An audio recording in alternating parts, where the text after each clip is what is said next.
पानी छोड़ने का सुझाव दिया। दूसरी ओर दशरथ कैकेयी से मिलने पहुंचते हैं। उन्हें पता चलता है कि रानी अपने कक्ष में ना होके कोप भवन में है, तो राजा चिंतित हो जाते हैं।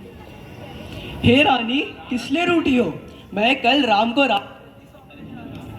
प्रसन्न क्यों नहीं लग रही? मेरा सब कुछ तुम्हारा है।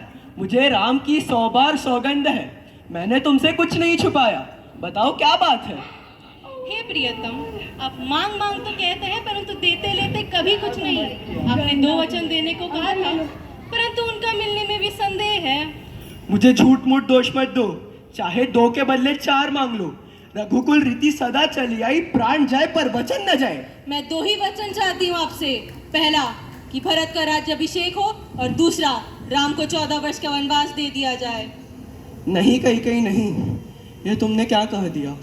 जो मेरा वचन सुनते ही आपको बाण सा लगता है, तो आप सोच समझकर बात क्यों नहीं करते? उत्तर दीजिए, अन्यथा ना कर दीजिए। आप ही का वचन खा ली जाएगा। आप ही ने बोला था वचन मांग लो। अब भले ही ना दीजिए, सत्य को छोड़ दीजिए और जगत में अपयश लीजिए।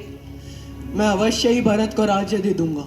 राम को राज्य का लोभ नहीं है और भरत पर उनका बड़ा ही प्रेम है।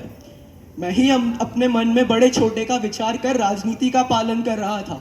बड़े को राज तिलक देने जा रहा था।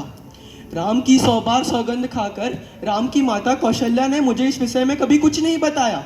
अब क्रोध छोड़ दो। मुझे एक ही बात का दुख है कि मैं राम को वनवास कैसे भेज दूं। यदि आप वचन नहीं देना चाहते तो ना दें। आप ही का वचन खा ली जाएगा।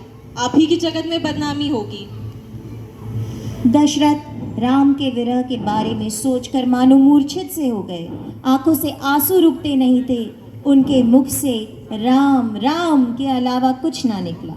सुबह जब सबको खबर लगी तो मानो पूरा राज्य दुख के आंसुओं से भर गया। हर कोई राजा के बारे में सुनकर अचंभित हो उठा।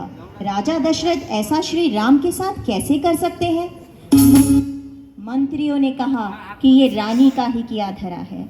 राजा दशरथ ने श्री राम को अपने कक्ष में बुलवाया।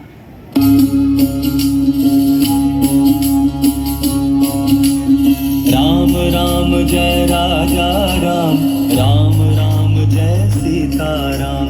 राम राम जय राजा राम, राम राम जय सीता राम। राम राम जय राजा राम, राम राम जय सीता राम।